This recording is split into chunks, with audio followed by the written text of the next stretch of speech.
Hello and welcome to the Radical Podcast, inspired by the essence of the word radical, proceeding from the root. We explore the roots of metaphysical wisdom. This season is all about divination, tarot, and the power held within our intuition. This is The Radical with Nicole and Christina, the two metaphysical girls in the material world. Hello and welcome to The Radical. I'm Nicole. And this is Christina. Today's episode is about Pluto, the planet at home in Scorpio. Since it's Scorpio season, Christina and I are feeling spicy today. We have Scorpion spiciness. We're recording we're recording on a full moon, so we've got all that amplified energy as well. So I think we're just going to start. Yeah. Let's just get into it. I've got a list of notes here that might only be interesting to me or not. Pluto is the planet that is that rules Scorpio. That is a modern change because Pluto was discovered in 1930 by Clyde W. Tombaugh, making it the first known object in the Kuiper Belt. Classically, Scorpio was ruled by Mars. I had a thought to myself of what was the Kuiper Belt. And you know, Kuiper is spelled Kuiper. And I think that's, we're saying Kuiper because I think it's a German name. It's definitely a European name. I heard it pronounced a few times. And I was like, I know it's Kuiper, but it's not spelled that way. But the Kuiper Belt, so you know in our solar system, Nicole, that we have an asteroid belt that's between Mars and Jupiter. It's a little asteroid belt. And you know that Ceres is a dwarf planet that's in that asteroid belt. So there is a dwarf planet closer to us than Pluto. But Ceres is a lot smaller than Pluto.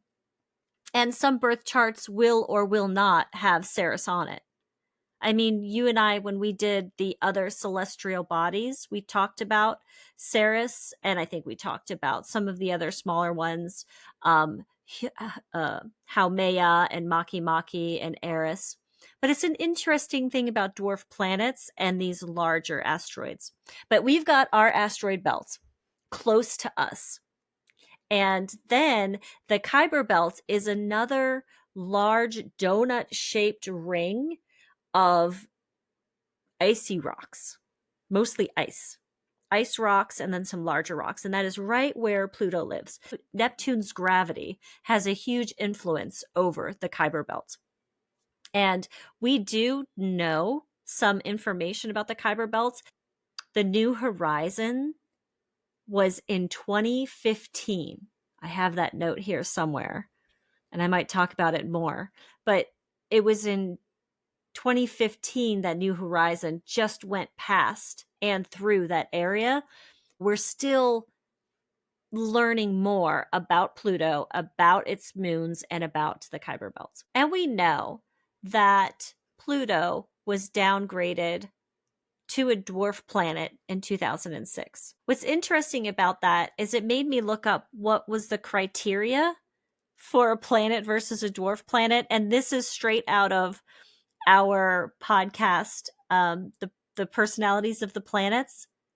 Do you know that was our episode number 10? Mm-hmm. Yeah. It doesn't seem like that was that long ago. It's so funny because I feel like I have so much more understanding and so much more, like, I know the planets better since then, but it doesn't feel like it was like episode 10 that we were doing that. The criteria for a planet, first criteria is it orbits around the sun. The second criteria is it has sufficient mass to assume hydrostatic equilibrium, which means it's round or nearly round in shape. And then third, it has cleared the neighborhood around its orbit. It has enough gravity to push out and to clear away, and it has its own orbit. And for Pluto, this is what it has not done. is that its orbit is not sufficiently cleared to be considered a planet. So it's a dwarf planet. I got interested in the name Pluto, and it is named for the Roman god of the underworld, Pluto. Hades is the Greek, sometimes god, sometimes actual location of the underworld. But it's interesting that other cultures, because this was just 1930 that this name was chosen, other cultures have called Pluto different names. In Japan, in the Japanese, they call it Star of the King or God of the Underworld. And I don't speak Japanese, so I'm not going to say that for you, but that's a lovely way to look at it. Star of the King of the Underworld. And this is also borrowed into Chinese and Korean. Some of the languages in India use the name Pluto, but others, such as the Hindi language, use the name of Yama, the god of death in Hinduism. The Vietnamese use Yama as well because it's also a Buddhist deity. So you might hear that in some other cultures. And then in the Polynesian cultures, they tend to use the indigenous god of the underworld, and the Maori use Wiro, and they call the planet that after their god of the underworld. So that's kind of a nice way to or it's an interesting way to think about the naming of that planet. And we know that Pluto is an icy rock. In 2015, oh, here it is. Here's my note about New Horizons. New images have shown the features and colors of Pluto like never before. The New Horizons was the first spacecraft to visit Pluto and its moons, and the flyby was in July of 2015. It took detailed measurements and observations. They have so much information about the atmosphere of Pluto, the layers of Pluto, the colors of Pluto, and the chemical makeups of its surface and its atmosphere. It is fascinating. Another note about the color of Pluto, if anybody has seen the new images, Pluto is one of the most contrastive. It has the most contrast in its colors of in our solar system. The color varies from charcoal black to dark orange, almost a reddish, to white. And all that has to do with the things that are happening on the surface of Pluto, because now they know there's a lot of stuff happening on the surface of Pluto. It has 5 moons. The largest moon is Charon or Charon. How do you pronounce it, Nicole? I have no idea. It looks like Chiron, but with an A. Yeah, Charon. I'm going to say Charon. I don't think it's, yeah, Charon. Now, the largest moon, Charon, is about half the size of Pluto, making it the largest known moon relative to its parent planet in the solar system. And if you look at any of the videos that they had of Pluto before the contrast got really high, and even when the contrast got really high, or when the not the contrast, the image got clearer, you can see it in this orbit, in this, it's called tidal locked with this moon, with Charon. They orbit around each other, and as they do, Pluto moves off of its axis towards Charon as it rotates. And it's called tidally locked because the center of the orbit is a point in space. Pluto moves out of the center of that orbit and back and forth following Charon around the orbit. But there's some really good videos that you can see this happening. And it's like they're dancing with each other is what it looks like. Like if Nicole and I held hands and then spun around really fast, the center of where we were spinning would not be the center of me or the center of Nicole. It'd be a center and it would be a point in space. Another interesting thing about this is if you look at the images of Pluto, you'll see there's a distinctive heart shape. And in this heart shape, they were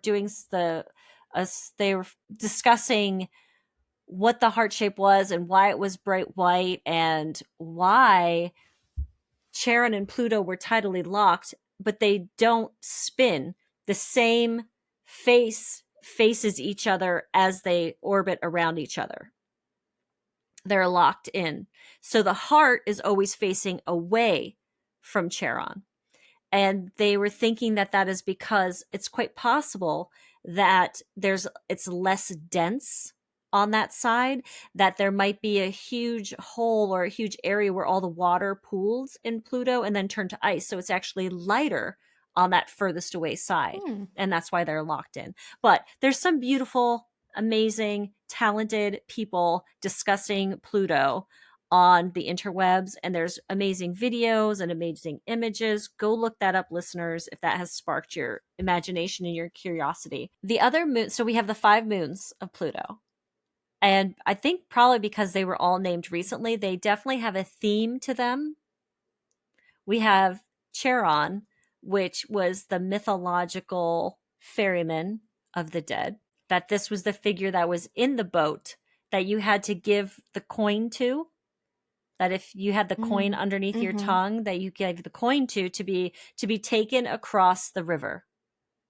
Okay. Then the next moon is called Styx, and that is the name of the river, the boundary between Earth and the underworld of Pluto. It says Hades here because the Greek and the Roman terminology are used so back and forth, are so interchanged. There's also a goddess called Styx, and that is the goddess who rules the river. Oftentimes rivers had their own deities. And then the next moon is called Nyx. It's spelled Nix, but it also can be spelled Nyx. And that in mythology is the goddess of the night. This goddess is a very primordial, powerful, and enigmatic, is that the right word? Enigmatic deity.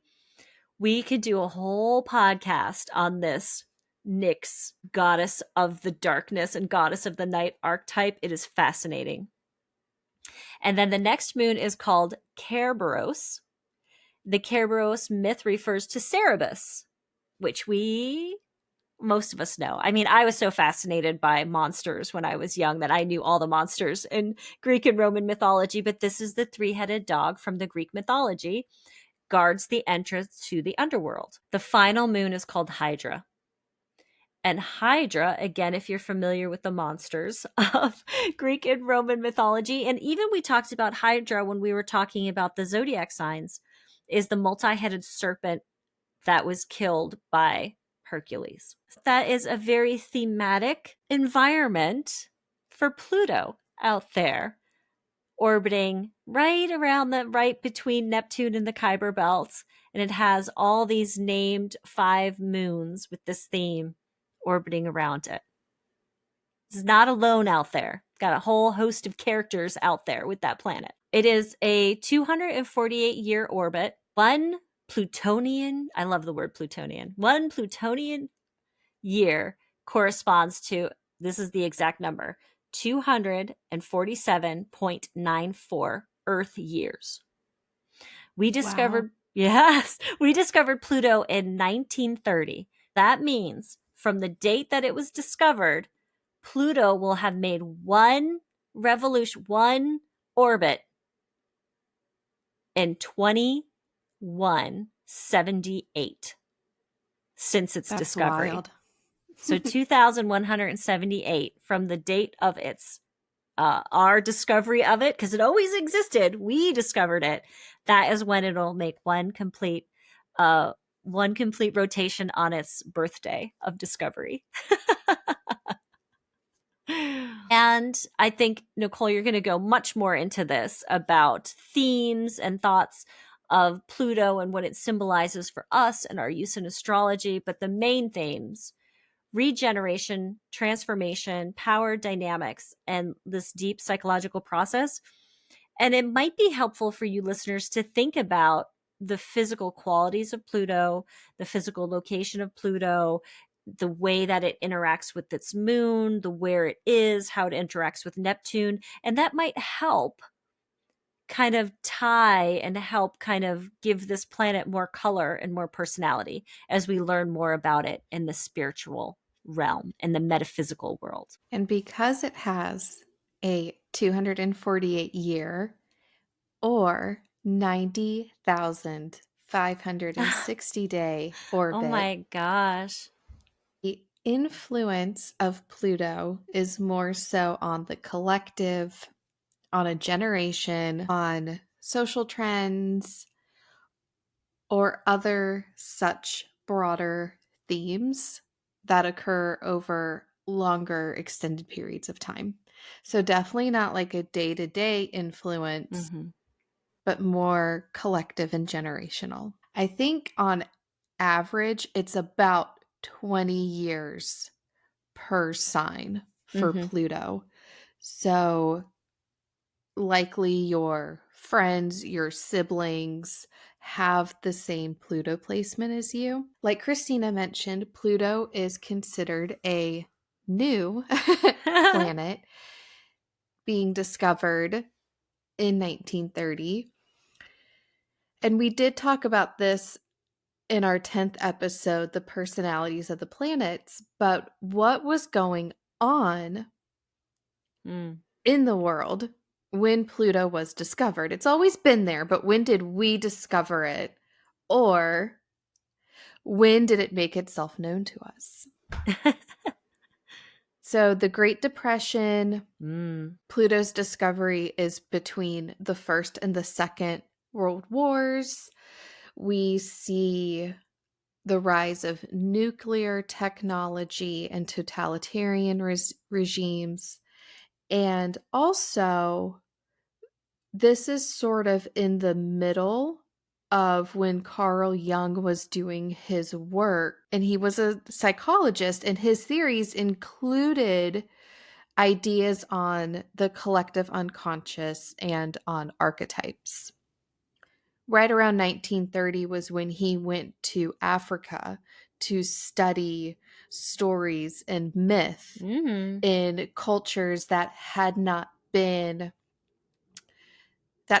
interacted with European culture, but because he was curious about archetypes across different cultures that had not communicated and shared stories with one another. So, given the historical context of its discovery, Pluto's symbolism includes, and Christina said it already, but grappling with our dark instincts, our shadows, the power dynamics, the deep psychological processes, and destruction and renewal. So, that really is clear and makes a lot of sense when you consider the context of Pluto's discovery in our history. Pluto, along with the other new planets of Uranus and Neptune, reshaped astrology as human consciousness evolved. That's kind of why it's fun for me to think of like these planets revealing themselves to us as Yeah. we develop the technology to see them, because it's fun to think about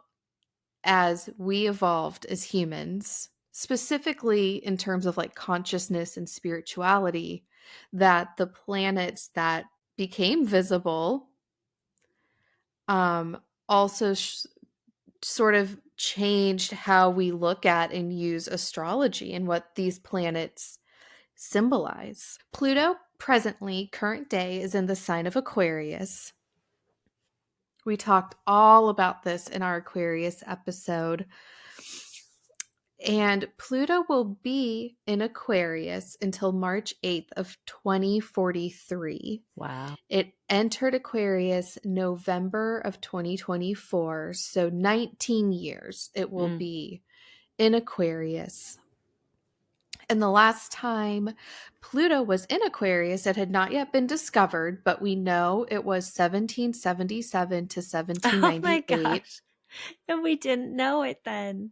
Oh, that's We didn't know wild. it then, but we know, historically speaking, that there were a lot of uh, themes regarding power returning to the Mm-hmm. people instead of being held in top down structures like government, monotheistic religious structures, and large corporations. We saw the French Revolution and the creation of the US Constitution and the Bill of Rights. And although Pluto was not discovered until 1930, it was also during Pluto's last visit in Aquarius that Uranus was discovered in 1781.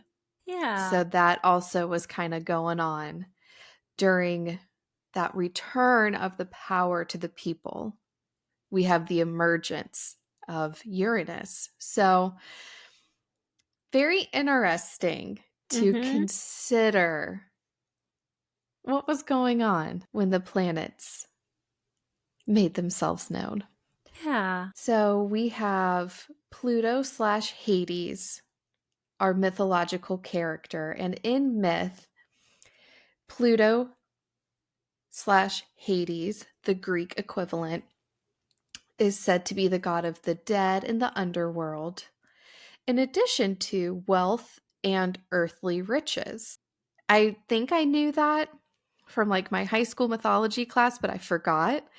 And the reason is valuable metals and gems are found underground, which is the underworld, according to the Greeks and the Romans. So they also associated wealth and earthly riches to Hades and Pluto.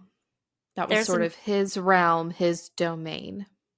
there's another element to that with the grain and the seeds and coming up from underground, meaning the richness of the soil and the richness of the bounty. But this will be tied into, if you're familiar with the story of Persephone, the partner of Hades, and her being the representative from the daughter of the grain goddess going underground and then coming back up. But grain was also considered very valuable, and seeds were considered very valuable for an agrarian society. So that was also something I noticed that was like kept underground, the seeds for the next harvest. The astrological kind of planetary symbol for Pluto is a circle above a bident. And a bident is like a trident, but it has two prongs instead of three. Did you find out what the circle? Did you read what the circle represented? He was famed to have the helm of invisibility, and that could be that circle above the bident to represent specifically Hades. Just a little nugget of mythology for you. There you go. There's Pluto has a second planetary symbol that you may also see. So in addition to the circle over the bident, you may see a monogram of the letters PL. So you have the letter P, and then underneath it, the little L off the stem of the P. But you'll see them kind of interchanged, I guess, depending on the preference maybe of the astrologer. Mm-hmm. Um, Which one do you use? I think I see the bident with the circle more often. I use the PL because it's easier for me to remember. Even though I feel like Yeah. that's the more modern one, the PL stands out really well when I'm like writing it in little spaces.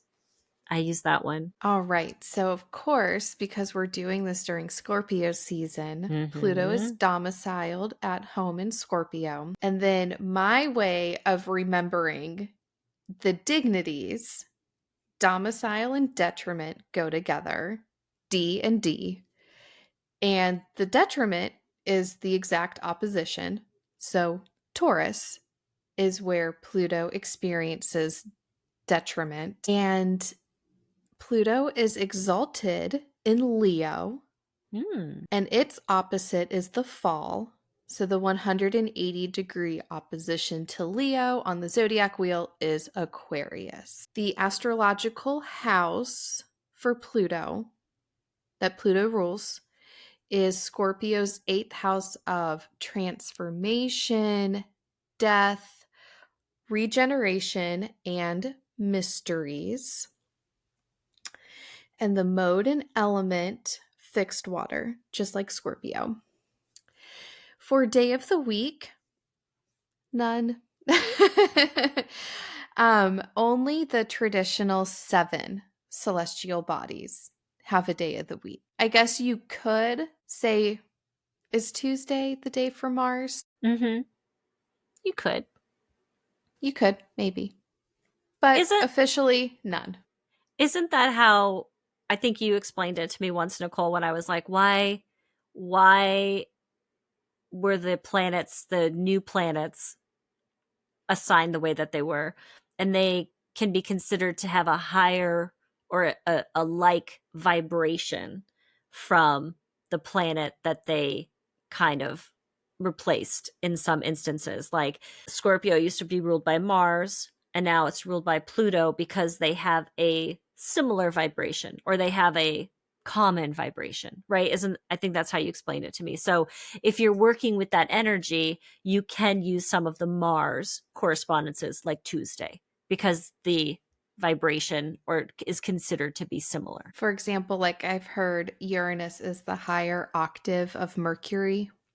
Mm. Okay, let's get into our tarot cards. Because Pluto is a new planet, it does not have any minor arcana correspondences the way the other traditional 7 celestial bodies do. So there's no like Pluto in Scorpio minor arcana card. Because Pluto is domiciled in Scorpio, we have the death card and the judgment card that are linked to Pluto. And we've already talked about those 2 cards from the major arcana. But I did some reading, and thematically, some tarot readers make the connection between Pluto and Pluto's energy to the moon card and to the devil card. So we'll talk briefly about them now in this little section, but we'll do our deep dive on the devil card during Capricorn season, and the moon gets covered during Pisces. Mm-hmm. Okay, so Plutonian teachings, archetypes, and energy through the lens of these 4 tarot cards. So with the death card, this brings in the themes of regeneration, transformation, and the cycles of death and rebirth. And it's very kind of like we talked about in the death card episode. This is like change that is so deep that it's almost like going from one form to another and almost being unrecognizable after the change. Like, this is like the real deal. So, change, but like purging, shedding old skins, reincarnation, metamorphosis, regeneration, evolution. And the organic and vital process through which we abandon all that is not viable and make room for new blood and new life. I love that from the Zodiac Tarot that I have. So, really, it's death and an end, but immediately making way for that new beginning, that fresh blood, that new life. It's the butterfly and the chrysalis metaphor. All right, so the moon card, which is perhaps tied in thematically, the moon card in tarot is connected to hidden truths and the subconscious. So this makes me think of, well, first of all, my Oracle of Pluto Oracle deck, which is all Mm-hmm. about shadow work. Shadow work is all about what's buried in our subconscious, what truths we're kind of hiding from ourselves because they might be uncomfortable to face. But when we start to unearth them, that's where some really deep healing takes place. So the moon tarot card could be linked to Plutonian teachings by way of shadow integration, addressing patterns, conditioning, past life wounds, karmic wounds. From my Oracle of Pluto guidebook, she says, our shadow makes up half of who we are. It is not to be feared, but to be understood, not to be eradicated, but integrated. We cannot become whole versions of ourselves without stepping into our underworlds and greeting whatever lives down there. Through the process of unearthing this other side of ourselves, we can achieve potent transformation. And that transformation is where Pluto comes in. Mm. And then the Judgment card, which I think was our last episode. So this card is the idea of the Phoenix Rising archetype. I think Christina said this, there's no going back. We cannot stay where we are. You cannot unknow what you know now. You cannot, like, if you unearth something in your subconscious, you can't really bury it again. Like you know it now. It's come to light. The Judgment card also is about the gifts and the healing from journeying into and through our depths, our underworld, our shadows. And I was typing that and I was like, oh yeah, because Pluto is the god of the underworld and of wealth and riches. And this I also pulled from my Oracle of Pluto guidebook. She says, anybody who has embarked upon this journey will tell you that it is in this Plutonian palace where the most penetrating, powerful gifts dwell. And I feel like we were talking about that with like the 5, 6, and 7 of Cups, Kintsugi, the book I mentioned, The Unexpected Gifts of Trauma. It's all this same common thread of gaining so much from journeying into our shadow self. And I think Carl Jung studied the unconscious and the shadow self, and that was a big part of his work as well. Yeah. And speaking of shadows, some shadows of Pluto. I think the shadows of Pluto really are showcased in the Devil card, which even though it's a Capricorn card, I think thematically we can see Plutonian shadow here through the themes of power, control, addiction, the unintegrated shadow self. Usually when like Shadow's running the show, it's going to be ego driven and manifest as power, control, and addiction. It's this idea of repeating patterns without learning the lesson. Deepak Chopra says that this is the bundles of conditioned reflexes that most of us have become and being constantly triggered into predictable outcomes of behavior. That's like being not awake. That's letting shadow run wild. And I wrote here not just addiction, but also addictive behavior. I think addictive behavior includes things like the behaviors of control, wanting to dominate other people. This is when we think we know everything and we edge out forms of spirituality. We don't have a spiritual practice, and other addictive behaviors like manipulation, deceiving others. Also, judgment in reverse conveys a disconnection from source, from universe, higher power. The Judgment Tarot card in reverse also conveys being fear-based, ego-driven, engaging in self-pity, and hanging on to resentments. So more Plutonian shadows. And the Death card in reverse conveys complacency, clinging, and resistance. So all that are the shadow aspects of our planet Pluto as conveyed through the tarot. I went and revisited where Pluto is in my birth chart. And we talked about this a little bit because Pluto is in Libra. And so I'm sure I talked about this when we were doing the Libra podcast. Pluto was in Libra from 1971 to 1984. And this is generally called Generation X. And you can kind of see some of the themes. You may see some of these themes throughout this whole generation. This is my Plutonian cohort group, right?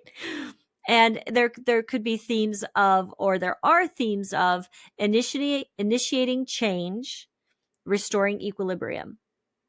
This generation, we may feel compelled to identify situations that are out of balance and try to fix it. This generation, challenging the status quo, coming up with new ways to find happiness, to define success, to,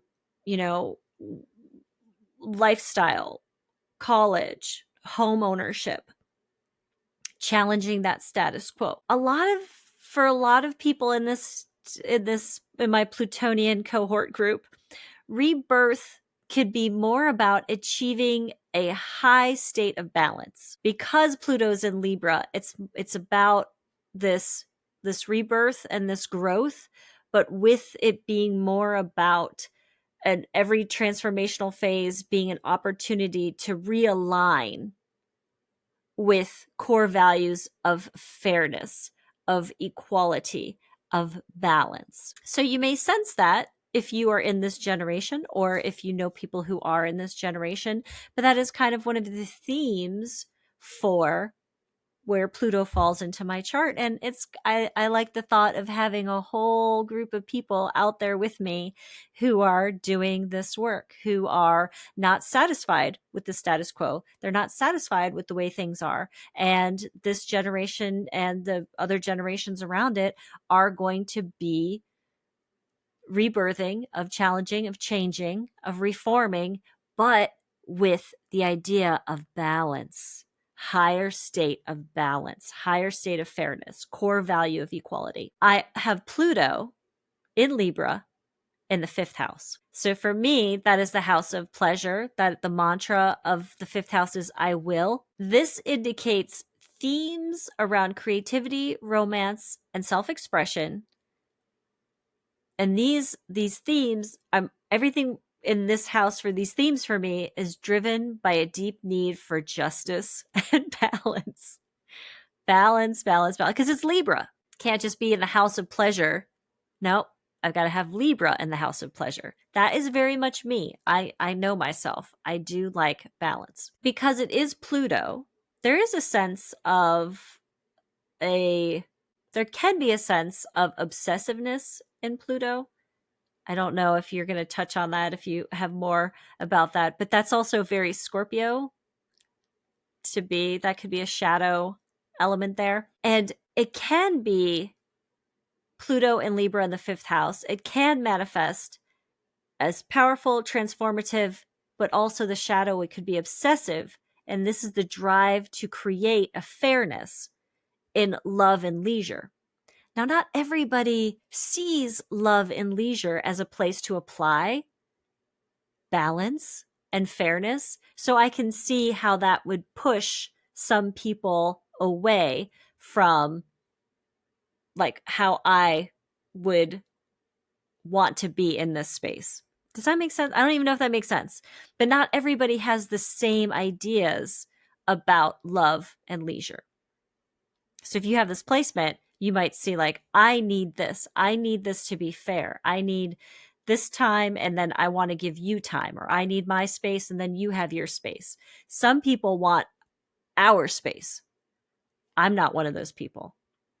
I need more fairness. I need more balance. And I totally vibe with that. I get that. I was like, yes, I understand that. Now, the 8th house, I have no celestial bodies in my 8th house.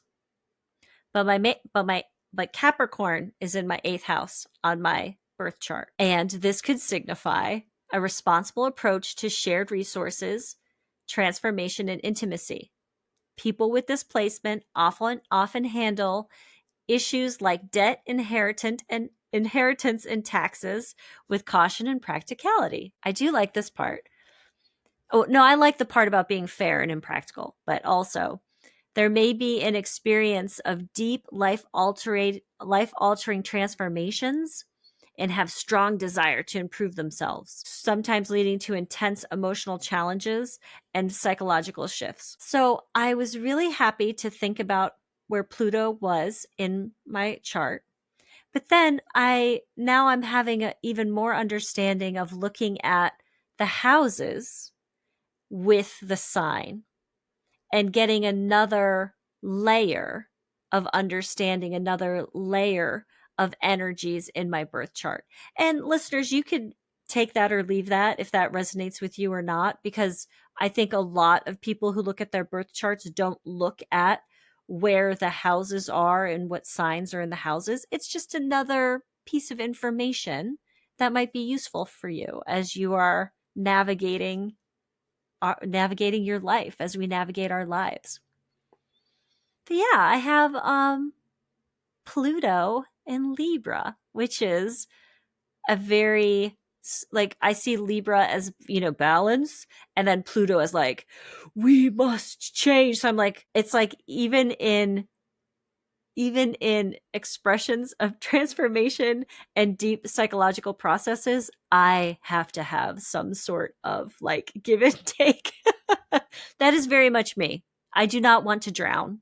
I do not want to go deep into the water. So this totally vibes with me, why I have that type of energy around deep transformative processes. And then me, on the other hand, my Pluto is in Scorpio. There we So, go. It's and domicile. That's domicile, right? yeah, and it's in Oh, my 12th house. And the what? 12th house is all about the unconscious, past life karma, shadow That's work. water, water, water, right? And Pluto's my chart ruler because your chart ruler is the planet that rules your ascendant's sign. Oh, I didn't know that. So my ascent is Mercury, or because my ascent is Gemini, so it's So Mercury. your chart ruler is Mercury. I didn't know that. I need to go look that up and see what.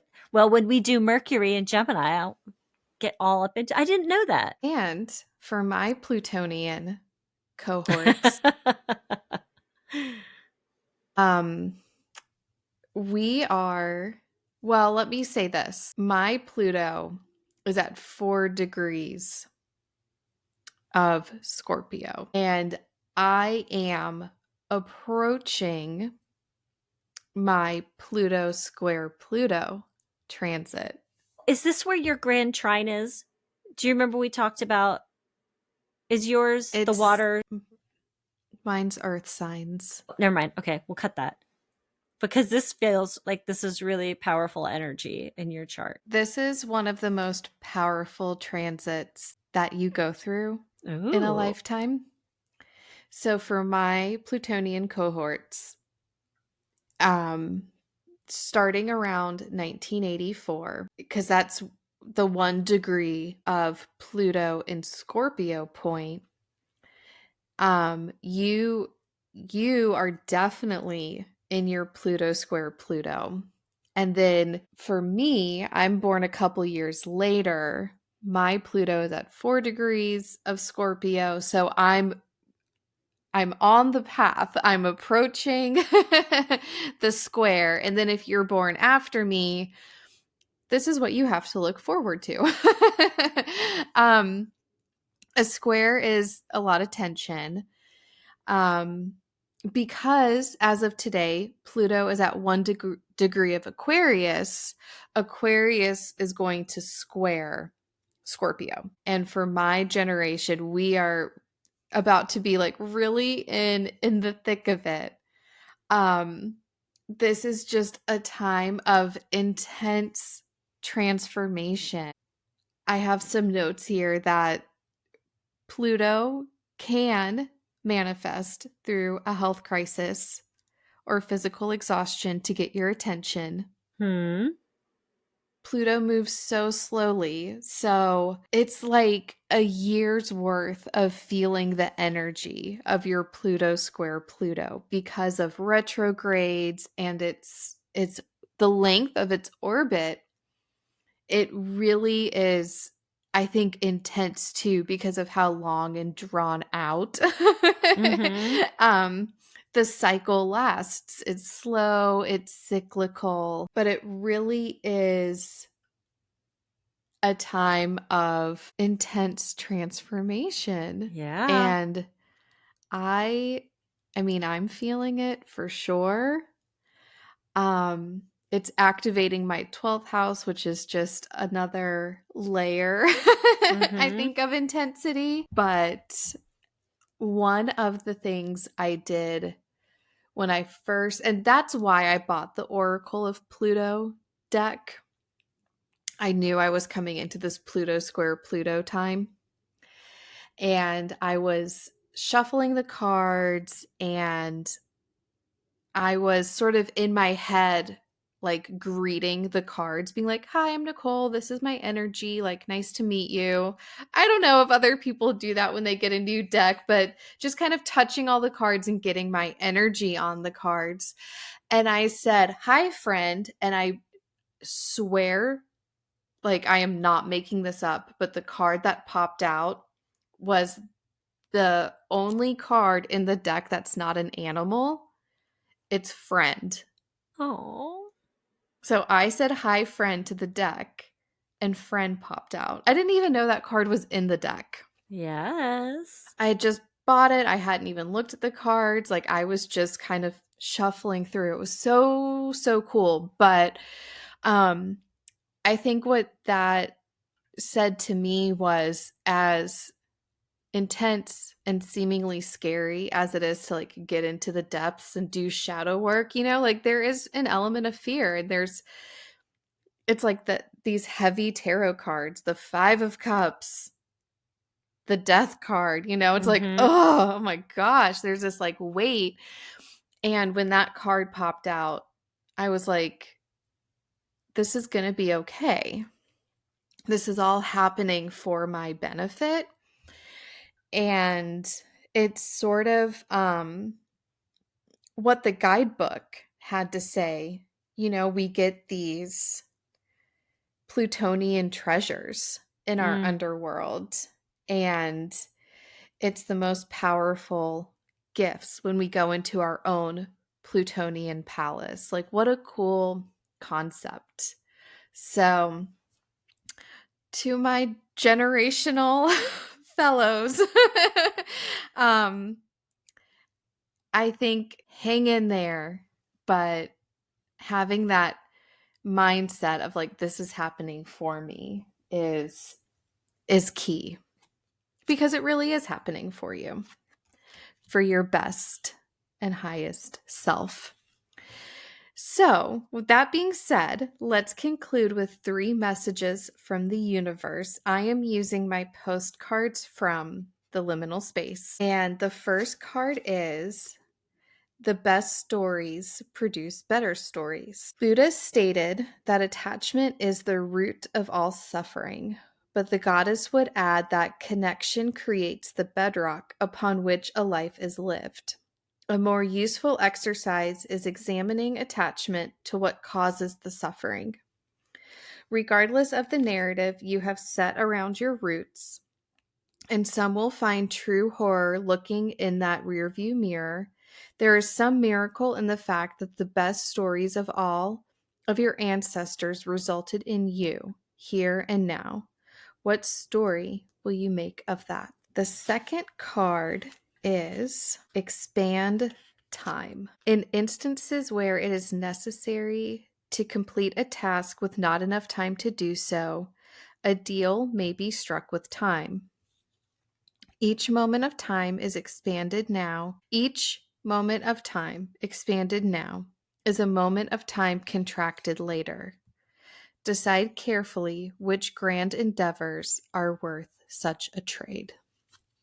Hmm. And the third and final card, so be it. And it has a coin on it, with the number 11, which has been coming up so much for me this week. And it came up on Tuesday when somebody was elected the 111th mayor of New York City. So I love that this card has 1 with the 11 on it. Okay, so be it. A phrase expressing acceptance or surrender, synonymous with amen, which translates to it is so or so be it. It is when the prayer ends that the work of faith begins.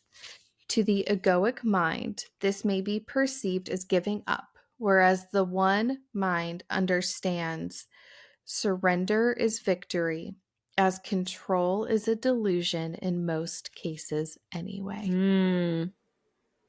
Control is a delusion. Well, next week we are back with our first Sagittarius card. Sagittarius, Temperance. that's my moon sign. So we will talk to you then, listeners, and until then, thank you, and we love you. Bye. Bye. Thank you for listening to this episode. The Radical Podcast is created and produced by Nicole and Christina. Music by Van Horton. His Instagram is Van Horton Music.